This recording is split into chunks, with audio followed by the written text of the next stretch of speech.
Com as nossas boas-vindas às senhoras e os senhores aqui presentes, cumprimento de modo especial Sua Excelência, o Presidente da República, Luiz Inácio Lula da Silva, Sua Excelência, o Presidente do Senado Federal, Senador Davi Alcolumbre, e em seu nome cumprimento os membros do Poder Legislativo, Sua Excelência, o Presidente da Câmara dos Deputados, Deputado Federal Hugo Mota, o senhor Procurador-Geral da República, professor Dr. Paulo Gustavo Gonet Branco, e em seu nome cumprimento os membros do Ministério Público, Sua Excelência, o Presidente do Conselho da Ordem dos Advogados do Brasil, do Conselho Federal, Dr. Beto Simonetti, e em seu nome cumprimento as advogadas e os advogados brasileiros, o senhor Defensor Público-Geral Federal em exercício, Dr. Marcos Paderes,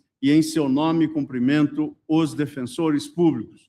Cumprimento os meus eminentes colegas, ministros do Supremo Tribunal Federal de hoje e de sempre, Sua Excelência o ministro Gilmar Mendes, ministra Carmen Lúcia, presidente do Tribunal Superior Eleitoral, e em seu nome cumprimento os ministros do TSE e os membros da Justiça Eleitoral, ministro Dias Toffoli, ministro Luiz Fux, que nos acompanha por videoconferência, ministro Alexandre de Moraes, Sua Excelência, vice-presidente do Supremo Tribunal Federal, ministro Cássio Nunes Marques, ministro André Mendonça, ministro Cristiano Zanin e ministro Flávio Dino. Cumprimento também os ilustres ministros de sempre, ministro Aires Brito, ministro Luiz Roberto Barroso, cumprimento Sua Excelência, o vice-presidente da República, Geraldo Alckmin, o presidente do Tribunal Superior do Trabalho, ministro Luiz Felipe Vieira de Mello, e em seu nome cumprimento os ministros daquela corte aqui presentes, cumprimento o vice-presidente do Superior Tribunal Militar, ministro Tenente Brigadeiro do Ar, Francisco Geli Parente Camelo, ministro do Superior Tribunal de Justiça e Corregedor Nacional de Justiça, Mauro Campbell Marques. Em seu nome, cumprimento os ministros do Superior Tribunal de Justiça e os conselheiros do Conselho Nacional de Justiça aqui presente, o senhor ministro de Estado da Justiça e Segurança Pública, ministro Wellington César Lima e Silva, o senhor ministro Jorge Messias, advogado-geral da União, e em seu nome cumprimento os membros da Advocacia Geral da União e, de modo especial, cumprimento as senhoras e senhores que se fazem presentes nesta solenidade, servidoras e servidores deste tribunal. Saúdo os eminentes colegas, senhora ministra, senhores ministros, no ano judiciário que se inicia. O Supremo Tribunal Federal, bem assim o Poder Judiciário brasileiro, permaneceu atuante durante o período de recesso, ainda que em regime de plantão, no período de 20 de dezembro de 2025 a 31 de janeiro de 2026, foram conclusos 4.463 processos. Destes, 1.176 eram originários e 3.287 eram de natureza recursal. Cumprimento e agradeço publicamente ao ministro Alexandre de Moraes, que dividiu comigo o período das atribuições e responsabilidades da presidência durante o recesso do Poder Judiciário. Ao fazê-lo, também cumprimento e agradeço aos excelentíssimos ministros pelo apoio, pela disposição ao diálogo e pela convivência fraterna, que são a marca distintiva dos trabalhos deste colegiado. A celebração de 135 anos do Supremo Tribunal Federal na República, a ocorrer em breve, em 2026, é um convite à reflexão e à compreensão histórica da relevância do tribunal. As instituições devem colher os seus aprendizados para demonstrar que se cultivaram com a própria história. Elas sabem aos desafios enfrentados para se manterem íntegras e com legitimidade, oferecendo justiça e segurança jurídica. Abrimos o ano judiciário de 2026 com plena consciência de que momentos de adversidade exigem mais do que discursos, pedem responsabilidade institucional, clareza de limites e fidelidade absoluta à Constituição da República e conferem respeito à liberdade de expressão e de imprensa, que não são concessões, uma vez que estruturam o debate público e oxigenam a democracia. A crítica republicana não é mesmo ameaça à democracia. Em 1965, o regime militar impôs o aumento de 11 para 16 ministros como meio de interferir neste tribunal. As ruas sabiam ao silêncio tenso da censura, enquanto a aposentadoria compulsória de ministros deixava no ar o sabor amargo da submissão do direito à força do AI-5 de 1968. Ministros foram afastados por não transigirem com o autoritarismo. Na redemocratização do país, se definiu em 1988 um perfil constitucional desta instituição: não errar por omissão e não ceder por conveniência, e com isso preservar a sua própria legitimidade. Ao tribunal, a sociedade, por meio da Constituinte, confiou a guarda da Constituição e, por via de consequência, a garantia do Estado de Direito e da democracia. Tais poderes vieram carregados dos mais altos deveres e de numerosas atribuições. O Pacto Constitucional elevou o tribunal a um patamar exigente de atuação institucional. Em decorrência de diversos e complexos fatores, o tribunal veio examinar nessas últimas décadas a validade de centenas de leis e atos normativos, definindo o seu papel como guardião da Constituição. Tratou de direitos fundamentais e minorias, de igualdade, dignidade humana, identidade de gênero e direitos indígenas no âmbito do marco temporal, do sistema político-eleitoral, da corrupção e crimes de autoridades, da separação de poderes e crises institucionais, do sistema penal e das garantias processuais, do sistema prisional e direitos humanos, do federalismo e repartição de competências, incluindo políticas públicas, proteção de dados e prevalência de critérios científicos. O tribunal foi chamado também a dar cumprimento devido às sentenças da Corte Interamericana de Direitos Humanos vinculantes para o Estado brasileiro, e nessa esteira, dentre outras respostas, determinou limites e possibilidades para o uso da força, bem assim planos de reocupação de espaços territoriais tomados. Demais disso, formulou um novo modelo para a política pública de saúde, a partir das demandas que chegaram ao tribunal, cuja concretização requer agora a devida atenção necessária dos agentes públicos federais, estaduais e municipais, com a necessária integração. Na busca da concretização da Constituição, foram judicializados conflitos do sistema político, questões capitais do Estado fiscal e do equilíbrio orçamentário, e destinou-se ao tribunal o papel de garantidor da continuidade institucional e intérprete das regras do jogo democrático. Quase 38 anos depois, lições históricas se instalam. Advém daí, dentre outras causas, a realidade vivenciada que resulta em boa medida do deslocamento da pressão institucional. Como sabemos, sociedades democráticas produzem continuadamente pressão por inclusão, inclusão política, inclusão social, inclusão econômica, inclusão simbólica. Cidadãos e cidadãs demandam representação, direitos e reconhecimento.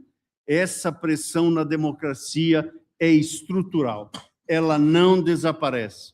Em condições normais, essa pressão é absorvida e processada pelos canais representativos, partidos políticos, legislativo e executivo eleito. É ali que as demandas são agregadas, negociadas, transformadas em políticas públicas. É ali que os conflitos distributivos e identitários encontram mediação. Quando esses canais saturam, quando a fragmentação partidária impede a formação de maiorias estáveis, quando o custo de governabilidade se torna proibitivo, quando a responsividade do sistema representativo cai abaixo de um limiar mínimo, quando a confiança nas instituições representativas se erode, a pressão não desaparece, ela se desloca. Entender isso parece-me fundamental para avaliar corretamente o momento que nós nos encontramos. Isso não significa que este tribunal seja agente passivo das circunstâncias. Ao contrário, o protagonismo tem seus ônus e efeitos para a legitimidade institucional. Os ministros respondem pelas escolhas que fazem, as decisões que nós todos tomamos, os casos que priorizamos, a forma como nos comunicamos, tudo isso importa. Decorrido um ciclo de mais de 30 anos, iniciamos hoje 2026. Entendo que agora o desafio é diferente. Em termos específicos, a questão é a de saber se já chegou a hora de o tribunal sinalizar, por seus atos próprios, que o momento é outro. Minha convicção é que esse momento chegou. A fase agora é a da retomada plena da construção institucional de longo prazo. Cabe, então, refletir sobre a causa, e não apenas quanto aos sintomas. É imprescindível ampliar a capacidade do próprio sistema político-institucional de processar demandas. É certo que este Supremo foi impulsionado e, ao mesmo tempo, colocou-se em direção ao centro do sistema institucional das decisões do Estado de Direito Democrático. Nos momentos críticos, como na defesa do processo eleitoral e das urnas, o tribunal atuou para impedir erosões constitucionais. Por isso, o Brasil tem lições de democracia a oferecer, porque preservou suas eleições sem ruptura e com respeito à Constituição. Sem embargo desses reconhecimentos, o momento histórico é também de ponderações e de autocorreção. É hora de um reencontro com o sentido essencial da República, da tripartição real de poderes e da convivência harmônica e independente com o equilíbrio institucional. Somos todos chamados a essa arena. É que a democracia constitucional traduz obrigações de prestação de contas e também de memória. Como lembrava Piero Calamandrei, abro aspas, não é honesto, quando se fala dos problemas da justiça, refugiar-se atrás da cômoda frase feita que diz ser a magistratura superior a qualquer crítica e a qualquer suspeita, como se os magistrados fossem criaturas sobre-humanas, não atingidas pelas misérias desta terra e por isso intangíveis. Quem se contenta, acrescenta Calamandrei, com essas tolas adulações, ofende a seriedade da magistratura, a qual não se honra adulando, mas ajudando sinceramente a estar à altura de sua missão, fecho aspas. Por mais de 3 décadas, esse tribunal se disse presente em graves momentos da vida nacional, com resposta firme pelo Estado de Direito Democrático contra ameaças de golpe. Há, nada obstante, em meu modo de ver, respostas ainda a serem dadas, tendo como pressuposto a institucionalidade democrática. A um só tempo devemos perseverar e devemos mudar. Em termos mais amplos, o desafio é reconhecer o protagonismo do sistema político nas funções que são dele, saber induzir pelo exemplo e pela decisão a melhoria das instituições, saber ser forte o suficiente para não precisar fazer tudo.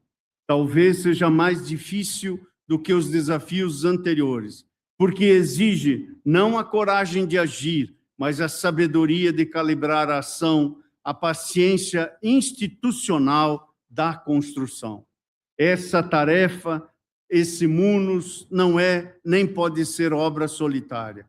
A colaboração institucional engrandece a construção colegiada. Unidade não é unanimidade. O que nos une não é a concordância em todas as questões. Ademais, o todo não se confunde com a parte.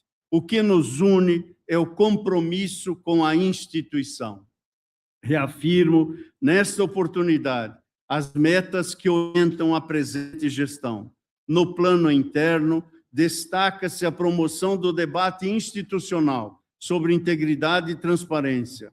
Agradeço de público, como já fiz, diretamente a todos os integrantes desse tribunal, a eminente ministra Carmen Lúcia, por ter aceitado a relatoria da proposta de um Código de Ética, compromisso de minha gestão para o Supremo Tribunal Federal.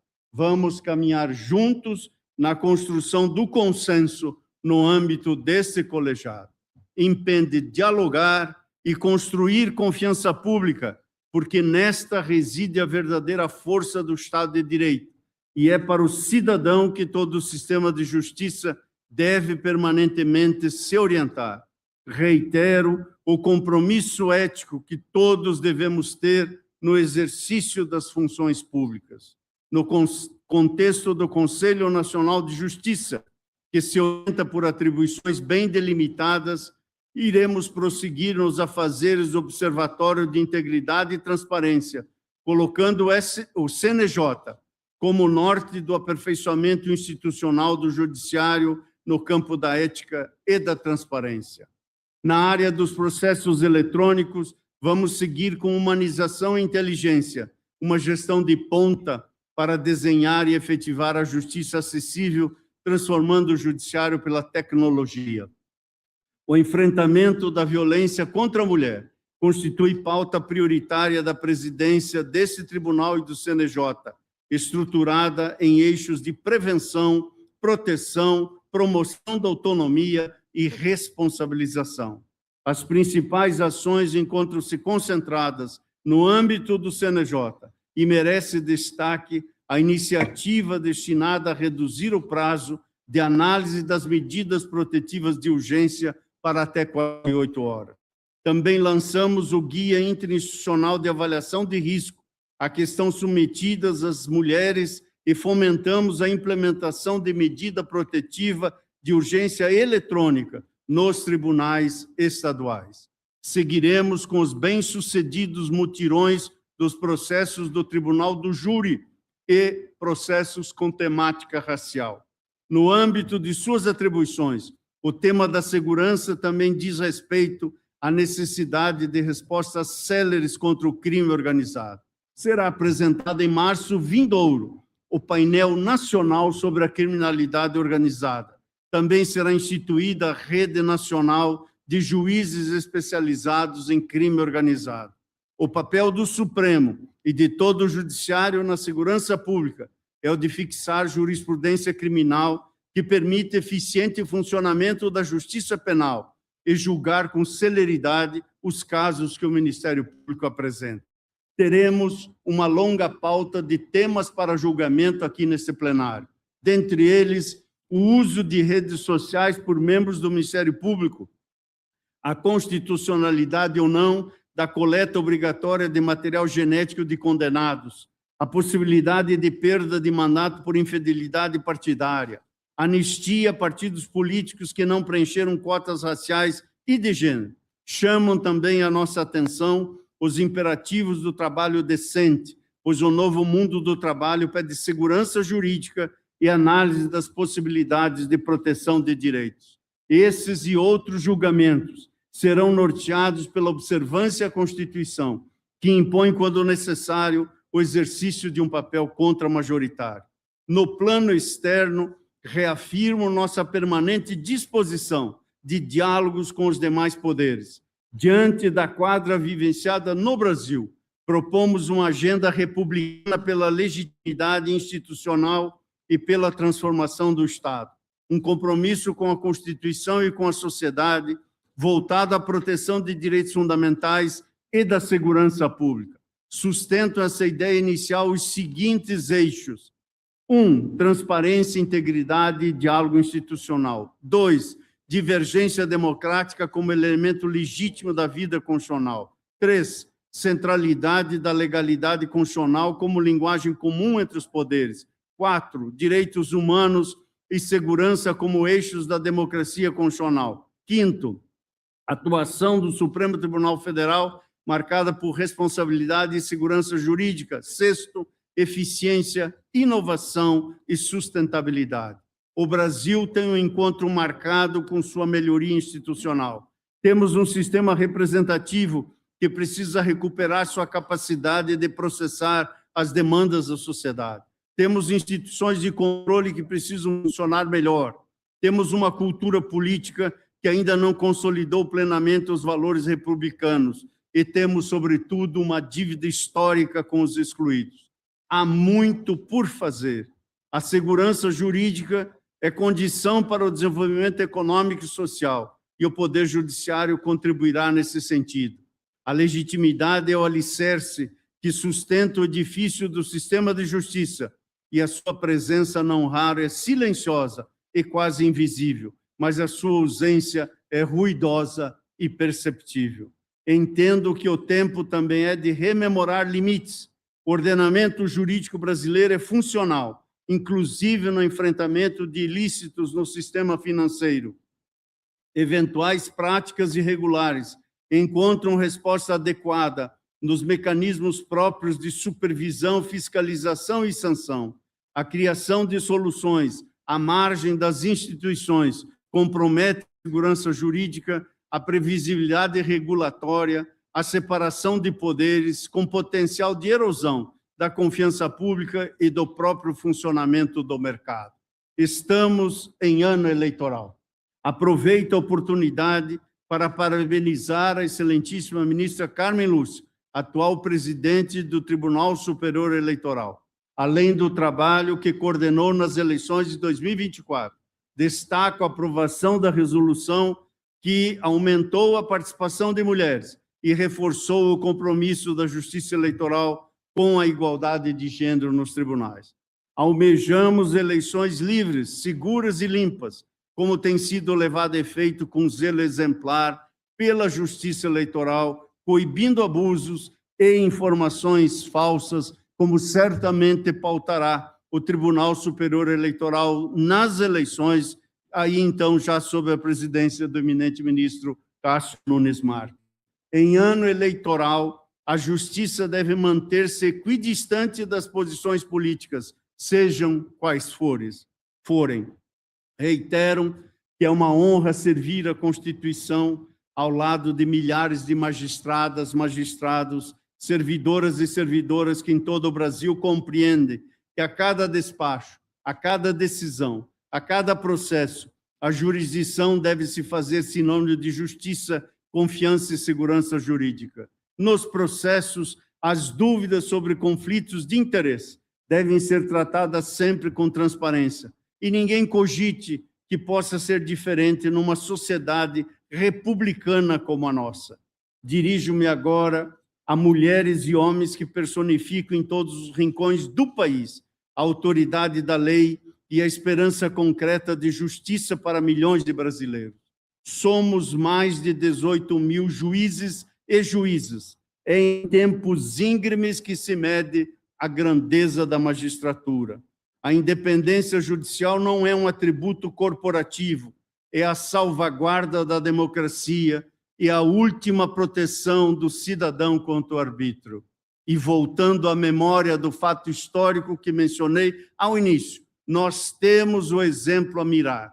Nesse tribunal, Hermes Lima, Evandro Lins e Silva, Vitor Nunes Leal e Adalto Cardoso lembram o valor da resistência e da integridade moral. Se os tempos exigirem mais de nós, sejamos maiores que os desafios. Enquanto a magistratura brasileira permanecer íntegra e firme, a democracia permanecerá em pé com plena legitimidade. Seguirei buscando dar à sociedade brasileira segurança jurídica com legitimidade. Reafirmo o compromisso com a adoção de um código de ética para o tribunal. E, ao concluir, renova nossa esperança e fé no porvir. Declaro aberto o ano judiciário. Muito obrigado.